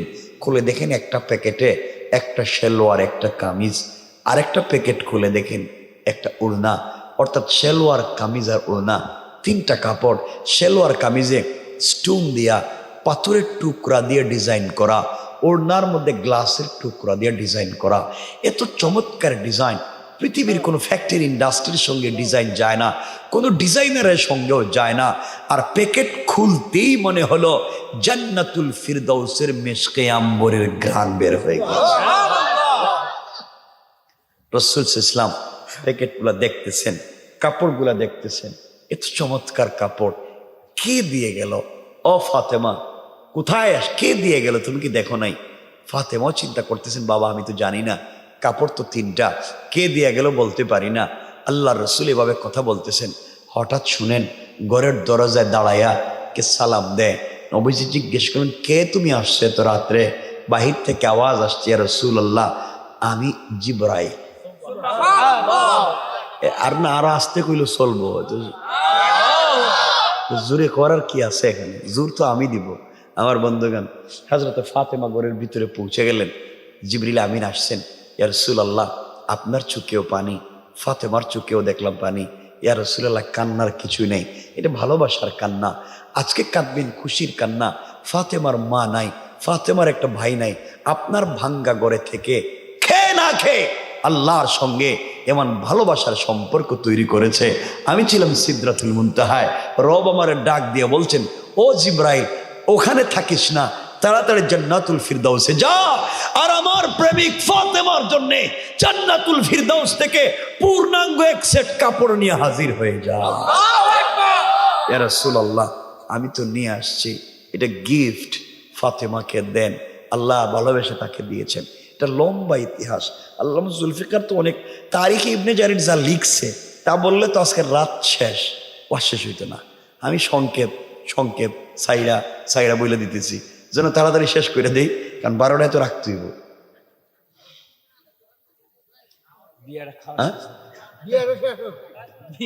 রাত গান আলারা রাত পোয়াই দিতেছে, দেখ ওয়াজ শেষ করে ওখানে যাইবেন গা সবাই। ওয়াজ শেষ হয়ে গেলে ওখানে গিয়ে আমরা বসে থাকি। হ্যাঁ বিয়ে শেষ করাই দিব, বুঝছি বিয়ে শেষ করাই দিব। আচ্ছা বিয়া পর্যন্ত শেষ করাই দিব আজকে, দেখি কতটুকু যায়। বেশি যাইতাম না কিন্তু। হ্যাঁ ওয়াজ যেদিন থাকে না এদিনকে সব ফজরের নামাজে যায়। ওয়াজে একদিন কি সমস্যা করছে, ফজরের নামাজে যারা যাওয়ার এরা ফজর পর্যন্ত ওয়াজ হইলেও যাইব, আর যারা যাওয়ার না এটা ওয়াজ না হইলেও যাইতো না। ঠিক কিনা বলেন? ওটা জানা আছে আমার, হিডা আমার কইয়েন না আপনারা। এই লাইন শেষ করেই বুঝছি এখানে। আমার বন্ধুগণ, রাসূল পাক সাল্লাল্লাহু আলাইহি ওয়াসাল্লাম ফাতেমাকে জড়িয়ে ধরলেন, কতক্ষণ কাঁদলেন যে আমার মেয়েটা আল্লাহকে চিনতে পেরেছে। আর রব ফাতেমাকে তো জান্নাতি মহিলাদের নেত্রী বানাতে চায়, ভবিষ্যতে সৈয়দা শাবাবি আহলিল জান্নাহ হাসান হুসাইনের মা বানাতে চায়, ভবিষ্যতে আসাদুল্লাহিল গালিব আল্লাহ যাকে বিজয়ী বাঘ বানিয়েছেন আলীর স্ত্রী বানাতে চায়। আল্লাহু আকবার। এরা তো সাধারণ সম্পর্কের মেয়ে না। নবীজি বললেন, ফাতেমা এই নো কাপড়, এই কাপড় পরে আগামীকালকে ইহুদির মেয়ের বিয়ে বাড়িতে যাইও, কিন্তু মা বাপের একটা কথা, পর্দার সাথে যাইও। সুবহানাল্লাহ বলেন না? ফাতেমা এমনি পর্দা করে যায়। ফাতেমা তো ফাতেমাই, সে তো পর্দা করে যাবে। রাসূল এই কথা ফাতেমাকে বলেননি, ফাতেমাকে উপলক্ষ করে আমাদেরকে একটা শিক্ষা দিচ্ছেন। এখানে বহুত বহুত বহুত লম্বা আরেকটা ওয়াজ, এখানে তারিখ ইবনে জারিরে বহুত লম্বা আরেকটা ওয়াজ শুরু করে দিছে। আমরা ওদিকেও যাইতাম না, কারণ রসুল ফাতেমাকে নতুন কাপড় দিয়া পর্দার কথা বললেন কেন? সহজ করে বলে দিই, কারণ নারীরা যেই দিন নতুন কাপড় পরে, যেদিন হিল জুতা, যেই দিন লিপস্টিক লাগায়, যেই দিন একবারে আশকারা মাস্কারা লাগায়, যেদিন একটু স্মার্ট হইয়া এক্সট্রা অর্ডিনারি করে ফেসের মধ্যে, বডির মধ্যে, ওই দিন কিন্তু আর পর্দা করে না। এই জন্য রসুল বললেন নতুন পোশাক পরছে একটু পর্দা করো, কারণ মহিলারা নতুন পোশাক যেদিন পরে ওদিন কিন্তু পর্দা করে। স্বামীর সামনে দেখবেন ছেঁড়া গন্ধ করে, রান্না করছে ধোঁয়ার গন্ধ, এইটা নিয়ে বস্তার মতো স্বামীর পাশে শুয়ে থাকে। আর যেদিন দুলাভাই আইব, অথবা মার্কেটে যাইব, অথবা বিয়ে শাদিতে যাইব, সব থেকে দামি কাপড়টা বাইর করে যায়। কথা বলেন না কেন? ওই দিন তোমার কে দেখতো? তোমার সৌন্দর্য তো স্বামী দেখবে। এখন যে একবার ফিটফাট হয়ে যাইতেছো, কারে দেখাইতা? কথা বলেন না কেন? এই জন্যেই আজকালকে আমাদের মায়েদের ঘর থেকে শাহজালাল শাহপরান, আব্দুল কাদের জিলানি, মঈনুদ্দিন চিশতি, জুনাইদ বগদাদি, এমন আল্লাহর ওলিরা আমাদের মায়েদের ঘর থেকে জন্ম নেয় না। এই ইন্ডাস্ট্রি থেকে, এই ফ্যাক্টরি থেকে এখন জন্ম নেয় বল্টু মিয়া। কথা কন না কেন? ভালো মানুষ আর আসতে চায় না, কারণ খারাপ হয়ে গেছে ফ্যাক্টরি, ইন্ডাস্ট্রি নাই। মায়েদেরকে জন্য বলছি, কথা আরেকদিকে চলে যাচ্ছে, এজন্য চলে যাইতেও দিব না, আমি রেখে দিব এখানে।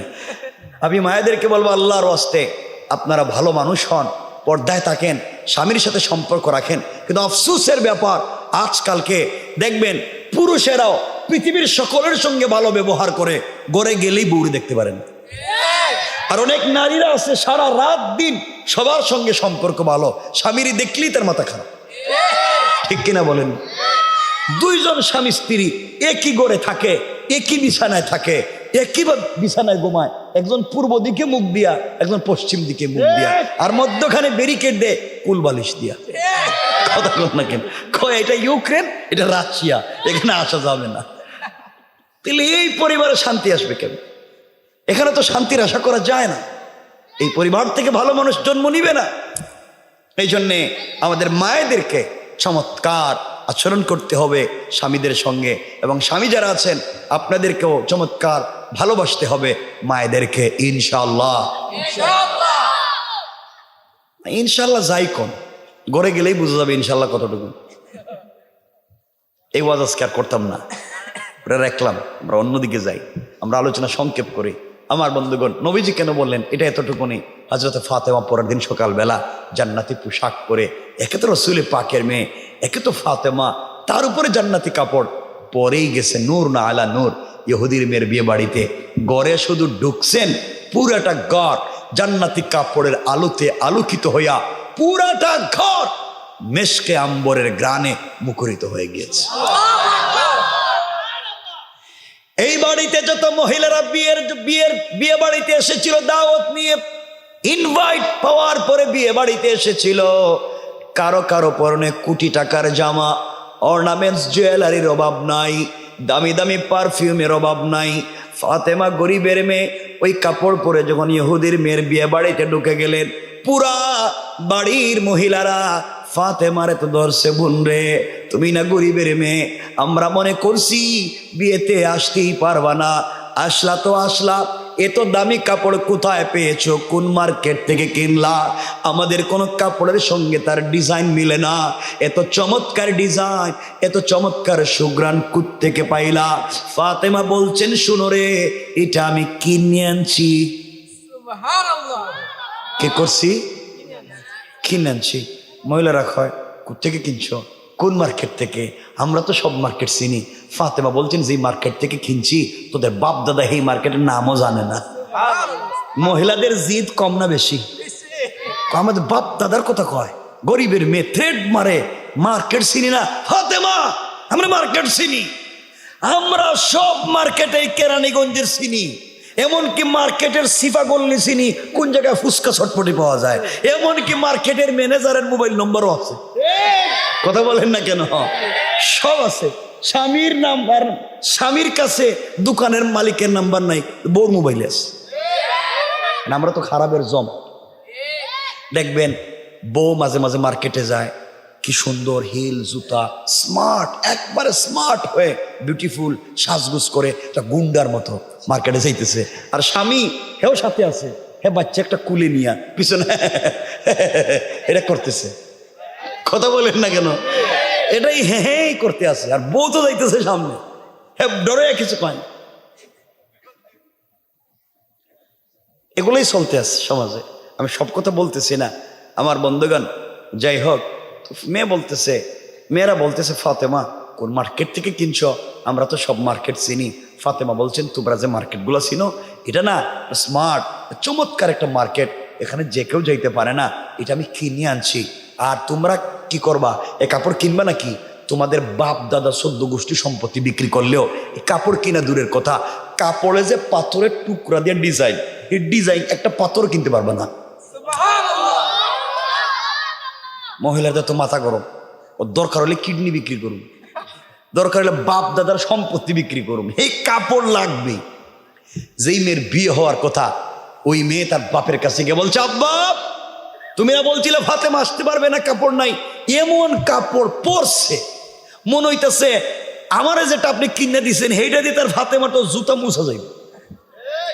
বাবা আমি পরিষ্কার বইলা দিলাম, ফাতেমার মতো কাপড় যদি আপনি আমারে না দেন, আমি কিন্তু আজকে বিয়ে করতাম না। লাগছেনি পেস, এখন বিয়া কেমনে করাইতাম এটা কোন? এখন তো বিয়া মুশকিল, এই কাপড় লাগবো বিয়া করতে। আমার বন্ধুগণ, পুরা বাড়ির মহিলারা তাদের স্বামীদেরকে গিয়ে বলছে, সাবধান, এই বিয়ে বাড়িতে এক ফোঁটা পানিও কেউ খাইতে পারবে না যদি ফাতেমার মতো কাপড় আইনা না দাও। এই কাপড় লাগবে এই বিয়েতে। গরিবের মেয়ে থ্রেড মারে আমাদেরকে, এই কাপড় ছাড়া যাইতামই না। কৌশল করছেন কে? আল্লাহ বলছেন ফাতেমারে যাইতে দিবি না, আমি এমন বাড়ে দিতেছি তোদের মাথা নষ্ট করে দিলাম। এই জন্য আমার আল্লাহ কোরআনে বলছেন ইন্না কাইদাশ শাইতানি কানা দাঈফা। আল্লাহ রাব্বুল ইজ্জাতুল জালাল বলছেন তোমরা কিসের কৌশল করো রে? তোমাদের সকলের কৌশল আমি আল্লাহর কাছে মশা মাছির চাইতে আরো বেশি দুর্বল। কোন ঠিক কিনা? তোমরা সবাই ফাতেমারে কাপড়েই দুর্বল হয়ে গেছে। মহিলারা বলছে ফাতেমা রাগ করার দরকার নাই বোন, একবার তো কোন মার্কেট থেকে কিনছস, মার্কেটে কেমনে যাওয়া যায়, কিনে আনবো। ফাতেমা বলেন মার্কেট থেকে আনছি ঠিকই, কিন্তু আমি কিনি নাই। কিন্তু কয় কিনোস নাই মানে? এতক্ষণ না বলে কিনছস? না না, আমার সাথে একজনের প্রেম, আমার এক প্রেমিক আছে, হ্যাঁ আমার একবারে দিল থেকে ভালোবাসে, আমিও তারে দিল দিয়া ভালোবাসি। প্রেমিকরে শুধু বলছিলাম একটা কাপড় লাগবে, এই কাপড়টা আমারে দিয়ে দিছে। আল্লাহ আকবার বললেন না? মহিলারা কয় আমরাও তো প্রেম করি, আমাদেরও তো প্রেমিক আছে, এরা 2 টাকা দিয়ে বাদামও কিনে দেয় না, আর দিলে অর্ধেক খায়া ফেলায়। ঠিক কিনা বলেন?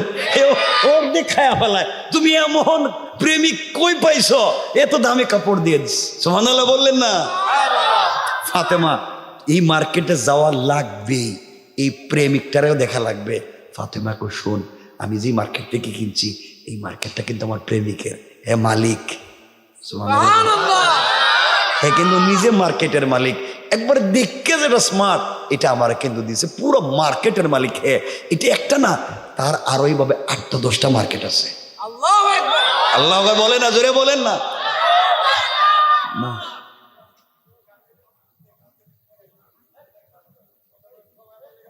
আমার বন্ধুগণ আমার দিকে তাকান, আল্লাহ জানে এটা আবার কোন জিনিস হয়েছে। আমার দিকে তাকান, এটা ও আচ্ছা তাকান আমার ভাইরা।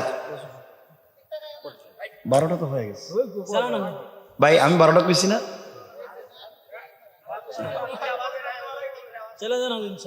হ্যাঁ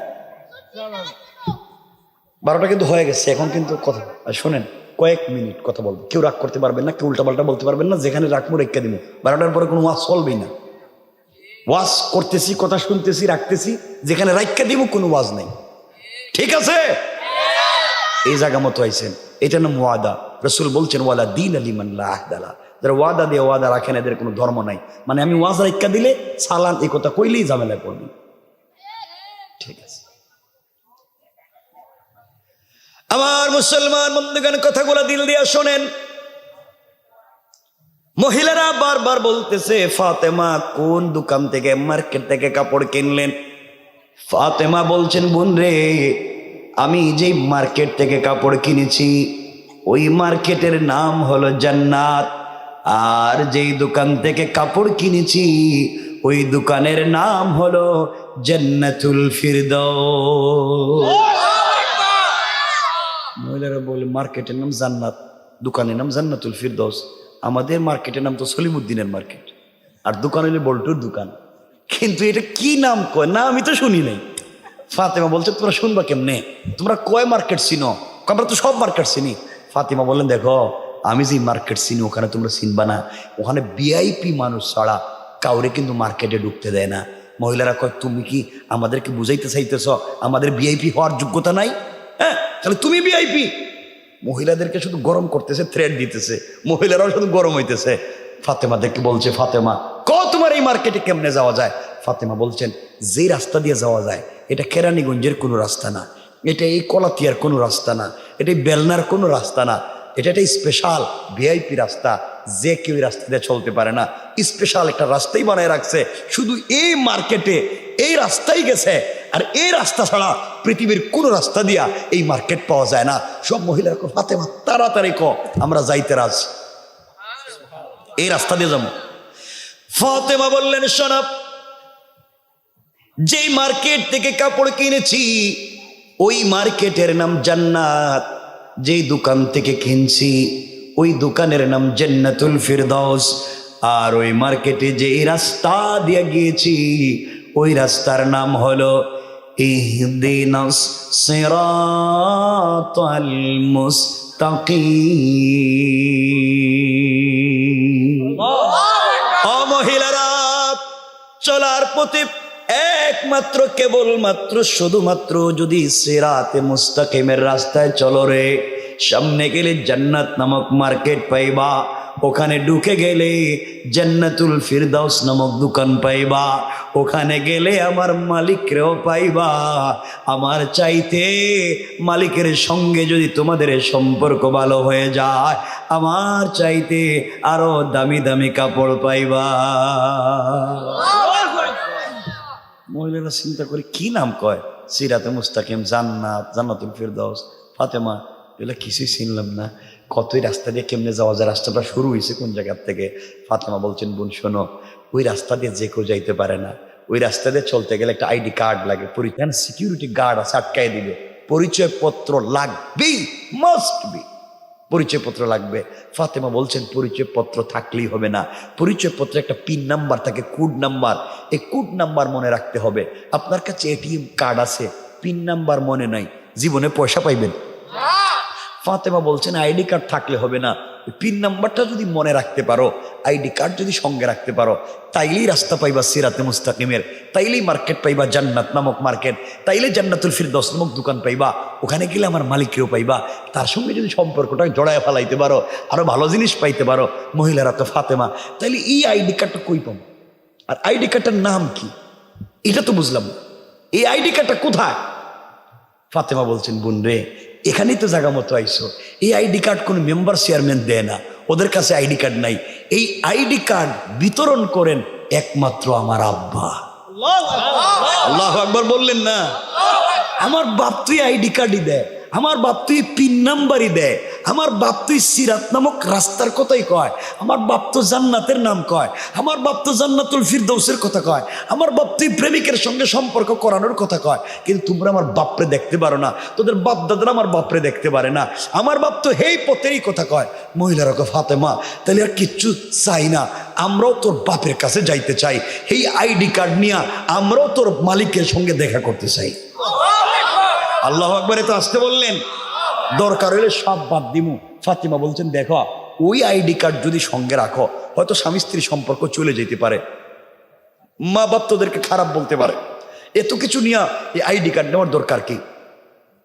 মহিলারা বলছে, ফাতেমা, তুমি গরিবের মেয়ে হওয়ার পরেও মালিক যদি এত বড় মালিক সম্পর্ক করে তোমাকে এত জিনিস দিতে পারে, আমরা ধনীর মেয়ে, আমরা কেন পিছনে থাকবো? আমরাও তোমার সঙ্গে ওই জায়গায় যাইতে চাই। বলো না, এই আইডি কার্ডটা কি, পিন নাম্বারটা কি? ফাতেমা বললেন, শোনো, ওই আইডি কার্ডের নাম হলো ইসলাম। ইসলাম নামক আইডি কার্ড যদি সঙ্গে রাখতে পারো রে, ইসলাম নামক পরিচয়পত্র যদি সঙ্গে রাখতে পারো, পিন নাম্বার হলো লা ইলাহা ইল্লাল্লাহু মুহাম্মাদুর রাসূলুল্লাহ। ও মহিলারা, ইসলাম নামক আইডি কার্ড ধারণ করে লা ইলাহা ইল্লাল্লাহ নামক পিন নাম্বার যদি মনে প্রাণে ধারণ করতে পারো রে, সামনে গেলে সিরাতে মুস্তাকিমের রাস্তা পাইবা, আরো সামনে গেলে জান্নাত নামক মার্কেট পাইবা, ওখানে ঢুকলে পরে জান্নাতুল ফিরদাউস নামক দোকান পাইবা, ওখানে গেলে মালিকরেও পাইবা, মালিকের সঙ্গে সম্পর্ক ভালো হলে আরো ভালো জিনিস পাইবা। মহিলারা ডাক দিয়া বলছে, ফাতেমা, আর দেরি করতে চাই না, কার সঙ্গে সম্পর্ক থাকলো, কার সঙ্গে সম্পর্ক গেল জানতে চাই না। তুমি যদি গরিবের মেয়ে হয়ে তোমার বাবার শিক্ষা নেয়া এত দূর পর্যন্ত যেতে পারো, আজকের মতো চমৎকার কাপড়ের মালিক হতে পারো, মালিক যদি এমন ভালোবাসতে পারে তোমাকে, আমরা কেন পিছে থাকবো? আমরা বাপ দাদার কথায় পিছে থাকতে চাই না। তুমি হাত লম্বা করে দাও, এই মুহূর্তে তোমার হাতে হাত রেখে আমরাও কালিমা পড়ে মুসলমান হয়ে যেতে চাই। এই কথা বলে তারিখে ইবনে জারির তাবারিতে লিখে কেউ বলছেন 350 জন মহিলা, কেউ বলছেন 472 জন মহিলা একসাথে ফাতেমার কাপড়ের দিকে তাকাইয়া কালিমা পড়ে মুসলমান হয়ে যায়।